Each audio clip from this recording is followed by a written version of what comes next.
कहानी नेहा की जुबानी। मैं अपनी सूटकेस खींचते हुए एयरपोर्ट से बाहर निकल रही थी। देखा कुछ लोग पॉकेट से अपना मोबाइल निकाल रहे थे ताकि फोटो ले सके। मुझे सुनाई दिया कि कुछ लोग मेरे नए हैंडबैग के बारे में बातें कर रहे थे, जिसकी सिर्फ 3 कॉपी ही पूरी दुनिया में है। इसमें से एक मेरे पास है। मेकअप से आंखों के नीचे पड़ी थकावट को छुपा रखी थी। मैं बार्सिलोना से एले 14 घंटे फ्लाइट में मुझे सोना चाहिए था, पर मैं नहीं कर सकी।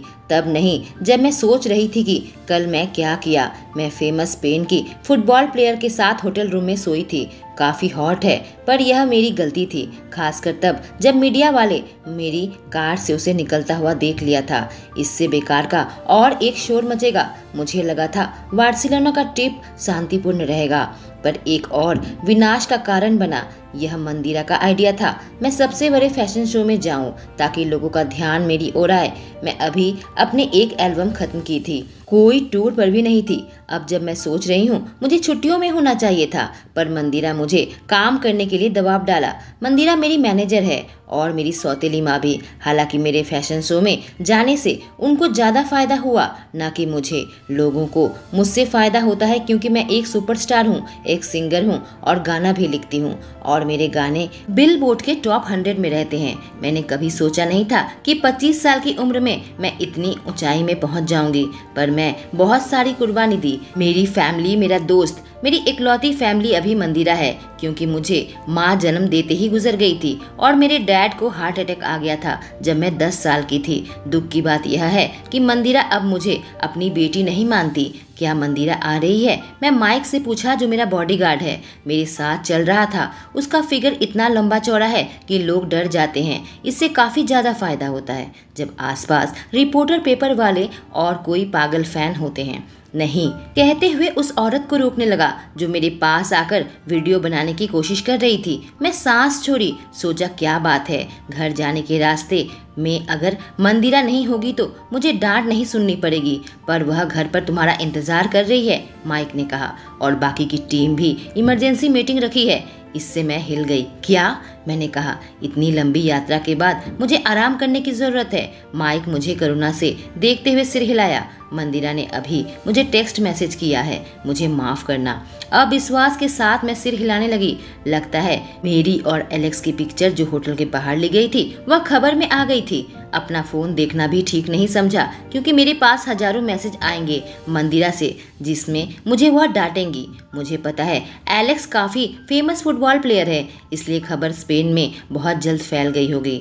अराइवल का कांच का दरवाजा खुला और मेरे फैंस की आवाज मेरे कानों में आई। मैंने अपने फैन को बड़ी खूबसूरत सी मुस्कान दी और जानबूझकर अपने खुले लटों को कान के पीछे किया ताकि मेरा ईयररिंग सबको अच्छे से दिख पाए। ईयररिंग कंपनी के ब्रांड के साथ मेरी ऐसी ही डील हुई थी। फोटोग्राफर्स मेरे नाम ले रहे थे। नेहा आ गई, नेहा वहाँ है, वह फोटो से सच में ज्यादा खूबसूरत है। ऐसा पैर पाने के लिए मैं जान दे सकती हूँ। मैं यही सोचती रहती हूँ कि मुझ में ऐसी कौन सी खास बात है। जब मैं शीशे में खुद को देखती हूँ तो हमेशा एक जैसी ही पाती हूँ। फिर लोग मेरी खूबसूरती को इतना बढ़ा चढ़ा कर क्यों कहते हैं? जब भी मैं आती हूँ मेरे फैंस मेरे ऐसे ही स्वागत करते हैं। अभी फैंस से ज्यादा मुझे रिपोर्टर नजर आ रहे थे, जैसे कि मैं किसी कंट्रोवर्सी में अच्छे से घिर चुकी हूँ। मैं चलने लगी तो मेरे ऊपर रिपोर्टर ने सवाल फेंकना शुरू कर दिया। नेहा, क्या ये सच है कि तुम एलेक्स के साथ सोई थी? हाँ, मैं सोई तो थी फेमस फुटबॉलर के साथ। और ब्रायन का क्या?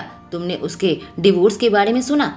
मैं खुद को रोक नहीं थी उपहास करने से। ब्रायन को अपनी पत्नी से दिक्कत है तो इसमें मैं क्या कर सकती हूँ? क्या तुमने जयदीप का लेटेस्ट सिंगल सुना है? वह तुम्हारे बारे में है। अब यह सुनकर मैं लगभग रुक गई थी। जयदीप मेरा एक्स बॉयफ्रेंड था और यह सब कुछ खराब होता गया जब मैंने उससे ब्रेकअप किया। उसके फैंस से मुझे जान से मारने तक की धमकी मिली थी। सारे सवाल मुझे परेशान करते थे। शायद मैं सबसे स्मार्ट सेलिब्रिटी नहीं हूँ। अब मेरी टीम के साथ मेरी मीटिंग थी। घर आकर आराम का कोई मौका नहीं था। ऑस्कर मेरी कंपनी का हेड था और उसके अंडर मेरी सौतेली माँ मंदिरा, बॉडीगार्ड माइक और मेकअप आर्टिस्ट पॉल, बस यही दोनों थे जो मुझे समझते थे। मैं बुरे तरीके से कंट्रोवर्सी में घिर चुकी थी। ऑस्कर ने पूछा, क्या तुमने न्यूज़ देखा है या फिर सोशल मीडिया में इंस्टा अकाउंट देखा है? मुझे पता है लोग मुझे नफरत भरी कमेंट्स दे रहे होंगे। मैंने पूछा, क्या यह इतने बुरे हैं?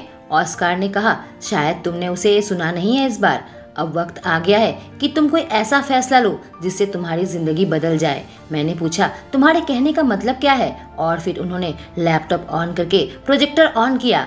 एक के बाद एक वह खबरें दिखाने लगे। लोग मुझे घर तोड़ने वाली कह रहे थे। जयदीप से मैंने ब्रेकअप किया था क्योंकि उसने मेरे साथ चीट किया था और बस एक स्पेनिश फुटबॉलर के साथ सोई हूँ। बाकी सारी अफवाहें झूठी है। ब्रायन की मूवी में गाना गाने वाली थी, इसलिए उसके होटल में मिलने गई थी जब उसने जबरदस्ती मुझे किस किया था मेरी मर्जी के खिलाफ। अब उसकी पत्नी उसे तलाक देना चाहती है। इसमें मेरी क्या गलती थी? और एक कोरियन स्टार के साथ एक इवेंट में गई थी। रात में हम गाने पर काम कर रहे थे। लोगों ने गलत अफवाहें फैला दी कि मैं उसके साथ सोई थी। मैंने कहा, यह सब झूठ है।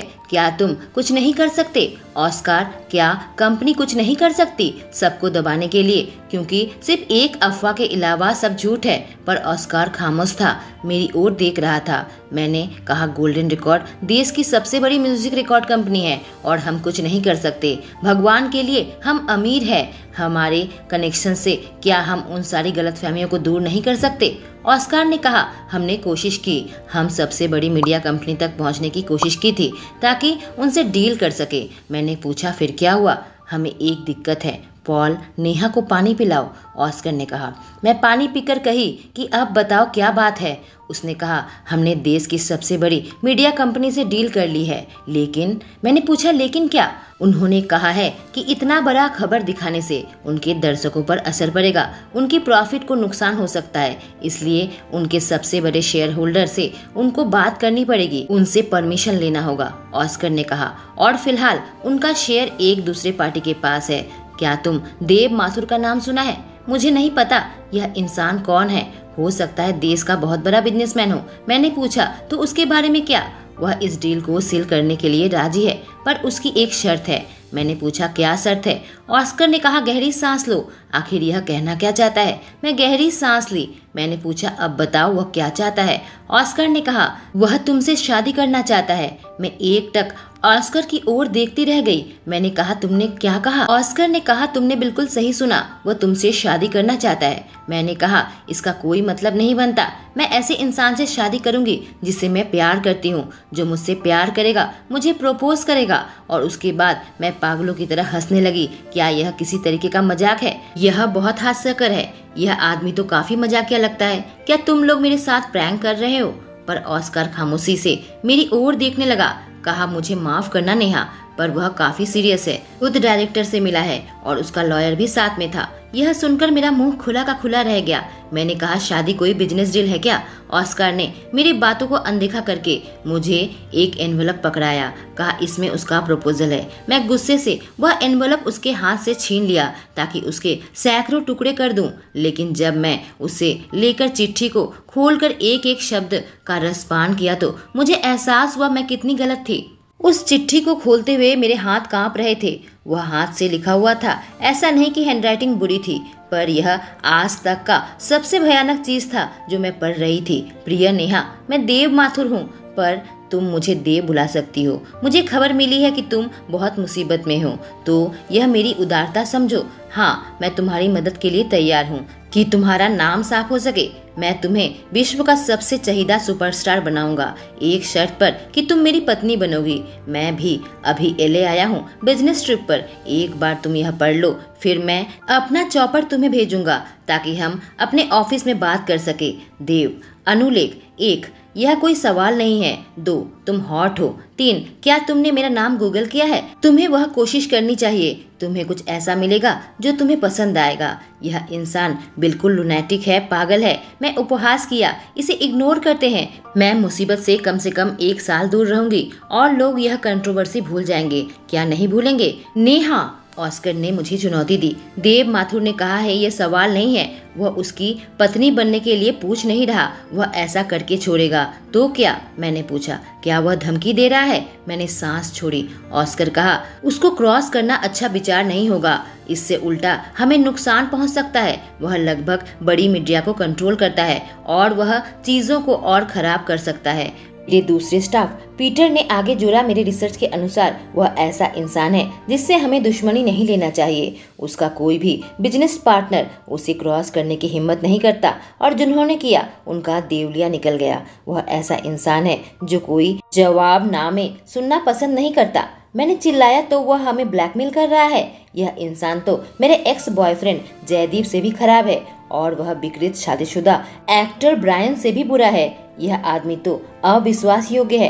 अपनी सौतेली माँ मंदिरा की ओर देखकर कही, आप कुछ कहना नहीं चाहेंगी? वह थोड़ी देर खामोश रही जिससे मुझे और गुस्सा आने लगा। फिर कही, हम यह सब कुछ कुर्बान नहीं कर सकते जो तुमने इतने बरसों की कड़ी मेहनत से अर्जित किया है। मैं एक सेलिब्रिटी जरूर हूँ पर मैं भी एक इंसान हूँ। मेरे आंखों से आंसू आने का डर सता रहा था पर मैं रो नहीं सकती। मैं बेहद गुस्सा थी। मुझे उस पागल सन की इंसान से मिलना था। मैंने कहा, चॉपर निकालो। पॉल ने पूछा, क्या तुम उससे मिलने जाना चाहती हो? ऑस्कार ने कहा, फिर हमें उन्हें इन्फॉर्म करना पड़ेगा, वह अपना चॉपर भेजेंगे। मैंने कहा, नहीं, मेरा चॉपर। जब मेरे पास अपना खुद का है तो उसकी चीज क्यों इस्तेमाल करूं? मैं उपहास करने लगी। ऐसी कोई चीज इस्तेमाल नहीं करूंगी जो वह मुझे देगा। और पीटर, यह सुनिश्चित करना कि मेरा चॉपर उसके बिल्डिंग के ऊपर सही से उतर जाए। उसका एड्रेस पता करो। पीटर ने सब कुछ अरेंज कर दिया था। हमारा चॉपर उसके बिल्डिंग के ऊपर उतरा। माइक ने मुझे उतरने में मदद की और एक सूट पहना हुआ आदमी हमारी ओर बढ़ने लगा हमारा स्वागत करने के लिए। माथुर इंटरप्राइज में तुम्हारा स्वागत है, उसने कहा। मैं अशोक हूँ, मिस्टर माथुर का सेक्रेटरी। आपको यहाँ पाकर हमें खुशी हुई। वह आपका इंतजार कर रहे हैं। कितना पागल और सनकी इंसान है। ऐसे शख्स को अपने इर्द गिर्द भी कभी भटकने नहीं दूंगी। आखिरकार टॉप फ्लोर में सीईओ ऑफिस में पहुंची। मेरी आंखें बड़ी बड़ी हो गई। मैं इतना बड़ा किसी सीईओ का ब्रांच ऑफिस नहीं देखा था। फुटबॉल का मैदान लग रहा था। वह शैतान अपने डेस्क पर बैठा हुआ था पर मैं उसे देख नहीं सकती थी क्योंकि वह खिड़की की तरफ मुड़ा हुआ था और एले की खूबसूरती को देख रहा था। मैंने अपनी मुट्ठियां भींच रखी थी और उसके मेरी ओर मुड़ने का इंतजार कर रही थी जिसे मेरे आने का अंदेशा तो लग गया होगा। वह आ गई है, अशोक ने ऐलान किया। वह बहुत ही खुशनुमा सरप्राइज है। उसकी आवाज बहुत हल्की थी पर आवाज से जवान लग रहा था। मैं उम्मीद की थी कि एक बूढ़ा इंसान होगा जिसके बड़े तोंद होंगे। हमारी ओर चेयर को घुमाने की जगह पर वह खड़ा हो गया और हमारे पास आने लगा। उसको देखते ही मेरी आंखें शौक से बड़ी बड़ी हो गई। एक विकृत बूढ़ा बिजनेसमैन जो मुझे एक गंदी हंसी देकर स्वागत करेगा। उसकी जगह पर एक नौजवान की ओर देख रही थी जो कम से कम मेरे से 2 साल का ही बड़ा होगा। विश्वास करें, मैं बॉलीवुड में सालों से हूँ और मैंने कई हैंडसम मर्दों को देखा है लेकिन अभी जो आदमी मेरे सामने खड़ा है, देव पागल माथुर, वह सिंहासन पर बैठ सकता है और खुद को भगवान कह सकता है। वह अविश्वसनीय हैंडसम था, लंबा था, परफेक्ट बॉडी थी, गहरी चॉकलेट कलर की बाल, चमकदार आंखें, तीखे जबड़े। वह सूट पहना हुआ था और उसके चेहरे पर नखरे की मुस्कान थी। यह ऐसा इंसान है जो किसी औरत को किस करे तो उस औरत के पंख निकल आएंगे। आखिर हो क्या रहा है? दुनिया का सबसे हैंडसम एलिजिबल बैचलर मुझे एक चिट्ठी क्यों भेजा? देव माथुर कहता हुआ उसने अपना हाथ बढ़ाया पर मैं अब भी सदमे में थी कि आखिर यह हो क्या रहा है। मुझे शौक में देखकर मुंह दबाकर हंसा। अपने हाथ पॉकेट में रख मुझे मनोरंजन के साथ देखने लगा। तुमने मुझे गूगल नहीं किया। मैंने तुम्हें यह करने को कहा था जो तुम्हें इस शौक से बचा सकता था। मैंने ऐसे पागल इंसान आज तक नहीं देखा। मैंने कहा, तुम पूरे पागल हो, तुम एक लुनैर। हम यह बातचीत नहीं करने वाले, उसने बीच में काटा। कम से कम तब नहीं जब हम अकेले नहीं हैं। मुझे लगता है मुझे थोड़ी प्राइवेसी चाहिए जब मैं अपने होने वाली पत्नी से बात करने वाला हूँ। माइक चिल्लाने लगा, तुम मुझे ऐसे बाहर नहीं निकाल सकते। इससे पहले कि अपनी बात पूरी कर पाता, देव के बॉडीगार्ड ने उसे जमीन पर लिटा दिया। उसे पीछे हाथ में हथकड़ी लगा दी। मैं चिल्लाई, मेरी आंखें बड़ी बड़ी हो गई। कब देव के बॉडीगार्ड कमरे के अंदर आ गए और माइक को यूं धर दबोचा। मैं कुछ न कर सकी जब वह लोग माइक को खींचकर कमरे से बाहर लेकर चले गए। गुस्से से मेरी आंखें जलने लगी। तुम अभी जा सकते हो, अशोक, देव ने उसे कहा। जब वह चला गया हम दोनों अकेले रह गए थे। मैंने कहा, तुम ऐसा नहीं कर सकते, वो मेरा बॉडीगार्ड है। पर मैंने उसे न्योता नहीं दिया था, देव ने कहा। पागलपन बंद करो, मैं चिल्लाया। आखिर तुम मुझसे चाहते क्या हो? तुमने मुझे यूं चिट्ठी क्यों लिखी? सबसे खराब बात यह है कि मेरे पूरे टीम को ब्रेन वॉश कर दिया।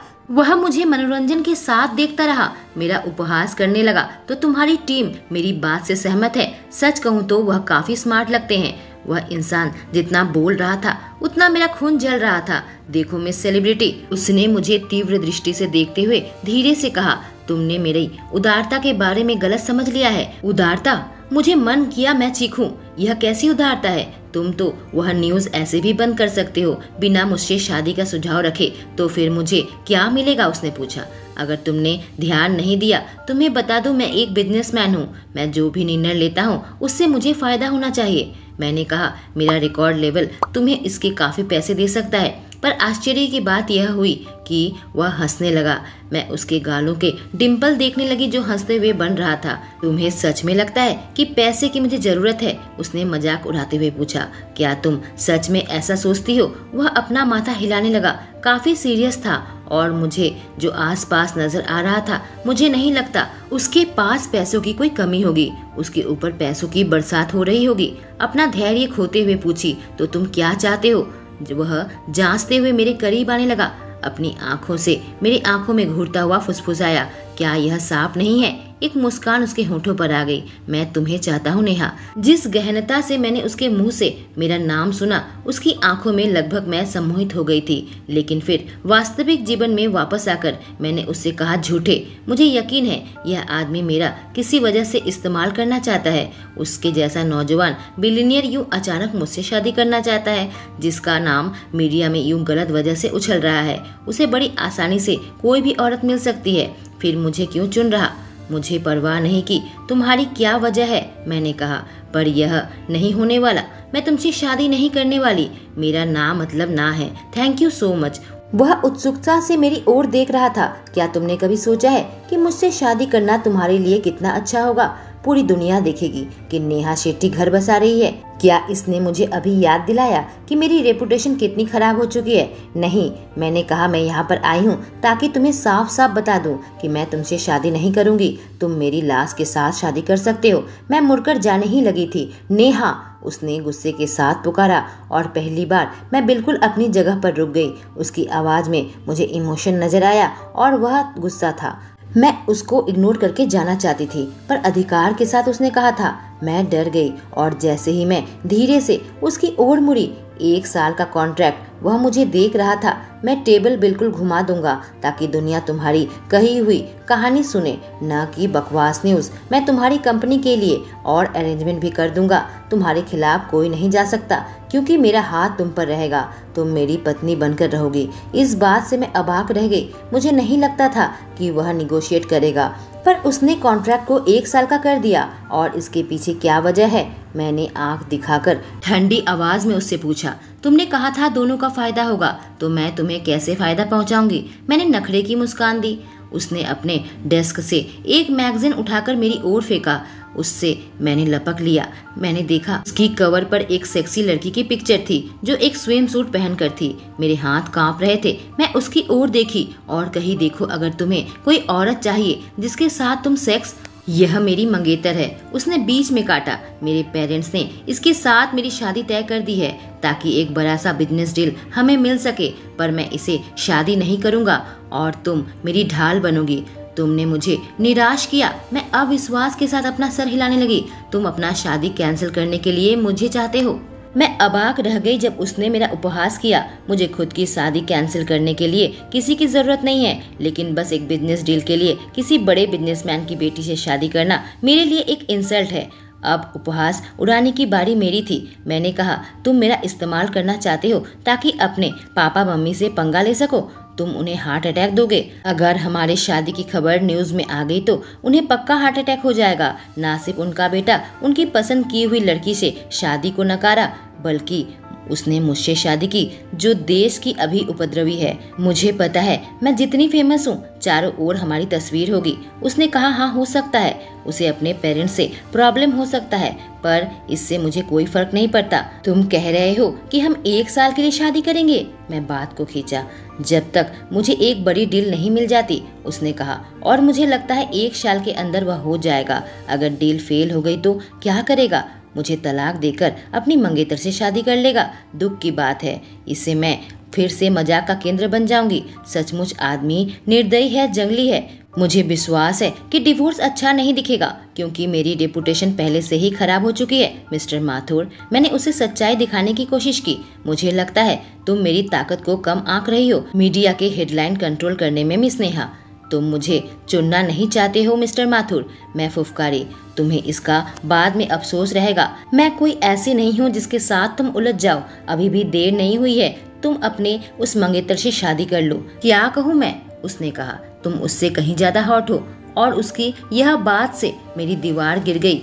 यह कहना चाहता है कि मैं उस सुपर मॉडल से भी कहीं ज्यादा अच्छी हूँ। देखो, कोई ब्लश कर रही है। मुझे बहुत पसंद आया, देव ने कहा। मेरे गाल और गर्म होने लगे। इस आदमी को गला दबाकर मार देना चाहती हूँ। मेरा जवाब अभी भी एक है, एक बड़ा सा ना। तुम्हारे सपनों में मिस्टर माथुर। मेरा सर दुखने लगा था, इसलिए मैं मुड़ गई। मुझे यहाँ से जल्द निकलना होगा। दरवाजा के पास पहुँचते ही उसकी आवाज फिर से गूंजी। याद रखना नेहा, उसने कहा, मेरे साथ रहोगी तो गोल्डन रिकॉर्ड्स के खिलाफ तुम्हें फायदा मिलेगा। मुझे इसका मतलब बिल्कुल भी समझ नहीं आया। मैं त्योरी चढ़ाई, पर मुझे यहाँ से अभी के अभी निकलना होगा। दोस्तों, देव माथुर एक पॉपुलर बिलियनियर था।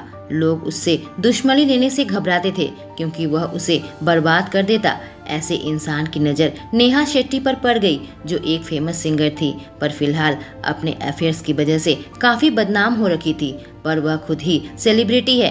क्या देव माथुर के दबाव में आ जाएगी? क्या नेहा और देव एक दूसरे से आकर्षित हो जाएंगे? निर्दयी देव माथुर नेहा से बिन प्यार की शादी क्यों करना चाहता है? इसके पीछे क्या राज छुपा हुआ है? जानने के लिए मेरे साथ कहानी में बने रहें। दोस्तों, लूना और आदित्य की सीरीज पहले ही खत्म हो चुकी है। अब देव और नेहा की कहानी का मजा लें। Thank you.